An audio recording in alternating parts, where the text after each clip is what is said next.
Rome நகரத்துல நான் முதலா போன இடம் இதுதான். நம்ம எல்லாருக்கும் பிடிச்ச போப் பிரான்சிஸ் அவர்களோட கல்லறை இந்த இடத்துல தான் இருக்கு. வாங்க உள்ள போய் பார்க்கலாம்.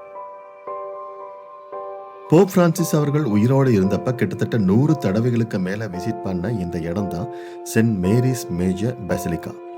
கேத்தலிக் சர்ச்ல பாப்பரசர்களோட நேரடியான கட்டுப்பாட்டுல உள்ள வரலாற்று புகழ்மிக்க மிகப்பெரிய ஆலயங்களை பெசிலிக்கான்னு சொல்லுவாங்க.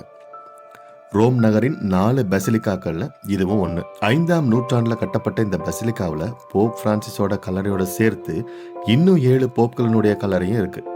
அத்தோட சென்ட் ஜெரோம் அப்படிங்கிற புனிதரோட கல்லறையும் இந்த பெசிலிக்கால தான் இருக்கு. வத்திக்கான் தொடக்கம் பல ரோம் ஆலயங்களை மிக புகழ்மிக்க சிற்பங்களை உருவாக்கின பெனினி அப்படிங்கிற சிற்ப கலைஞரோட கல்லறையும் இந்த ஆலயத்துல இருக்கு.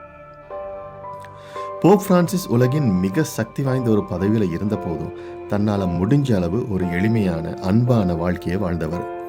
அந்த எளிமை அவரோட கல்லறையிலையும் பிரதிபலிக்கணும்னு விரும்பின போப் பிரான்சிஸ் எந்த அலங்காரங்களும் இல்லாம வெள்ளை பெயிண்ட் மட்டும் பூசி பிரான்சிஸ்னு மட்டும் எழுதி, போப் பிரான்சிஸ்னு கூட இல்லை, பிரான்சிஸ்னு மட்டும் எழுதி தான் அணிஞ்ச சிலுவை அதை மாதிரி ஒன்று செஞ்சு அதை மட்டும் கல்லறையில் வச்சா போதும் அப்படின்னு சொல்லியிருந்தாரு.